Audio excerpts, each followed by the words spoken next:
Hello, today guys, I'm going to start my first series on optics, and my first series ever. And so we're going to start with the ether. And so the ether is this theoretical mechanical fluid that is thought to permeate all of the universe. So let's say this is the universe, this space-time shading in.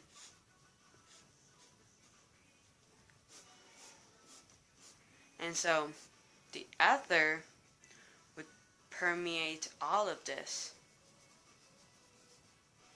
The ether only has one physical property known to us, and that's it allows, so let's say this is the ether. Okay then, so the ether's only physical property is that lets electromagnetic waves, well, propagate through it. And it is actually the reason they came up with the idea of the ether. Since they thought light as a wave, they thought that there must be a medium that lets the wave, this particle wave, flow through it. And so they named this this medium, the ether. I'm really having a very slow day. It's like 8:52. But okay. These electromagnetic waves, also known as photons, propagate through the ether at a velocity c, or as you know, the speed of light. And we'll talk about that later on in the video. But right now we just need to get the concept of the ether. The ether, oh my gosh, now I'm just scribbling. But the ether has some mechanical properties as well. That's why when we think of the ether, for light to move as fast as it is, the ether must be the ether must have more elasticity than it has an inertia. Since you know, inertia is the resistance to force. If the ether was high in inertia, then the velocity of light in this fake universe, I'm just gonna CF because I don't really care, would be less than the speed of light right now.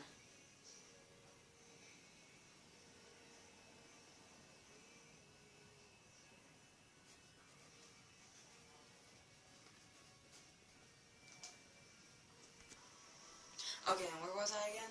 Okay. Sorry, yeah, I went to take a bath. But now that I'm refreshed, let's see. So we got elasticity and inertia down to speeds of light. Okay then. So the electromagnetic phenomena are electricity,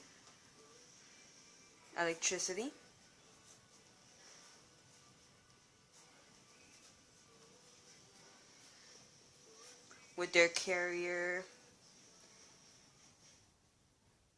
the electron, and the electron is 1 out of 1,830 times less than the amount, oh my gosh, I can't find my words, but 1 over 1,830 times smaller than the weight of a proton, I think, AMU, which is an atomic mass unit. So, next one is magnetism. Magnetism doesn't really have, oh yes, magnetism does have a carrier. It's the photon. The photon weighs 0 electron volts, and we'll get to electron volts in a later episode, per c squared. And then we have light. Light is also carried by the photon.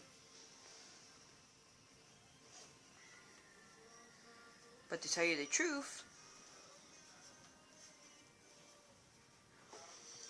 all of these are the same thing in two different particles. Now, C. Let's say this is a photon. So, and then this is its, wavelength and all that.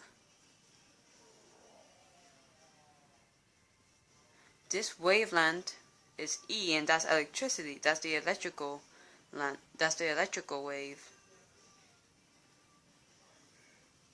But then this photon also has another wave set that's perpendicular to that of the electric one. So now this is how it actually looks like.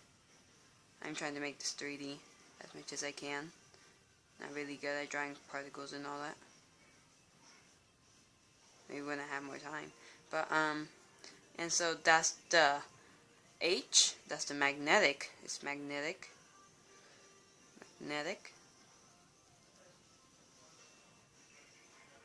And so there you go, you have electricity and magnetism. Now, we're going to talk about how these are linked in the electromagnetic series. And I'll probably have a paper done for that one. Now, let's say, just to waste no paper, I'm going to probably flip this over. Now, let's say that a half-covered silver plating here, a mirror over here, and the mirror over here, and another mirror over here, and then a light source all the way over here, and it shoots out a ray of light. Now, that ray of light is gonna hit the silver plate. One of it is gonna go over here, another one is gonna go over here, and now these rays of light will go back in the same direction they came from.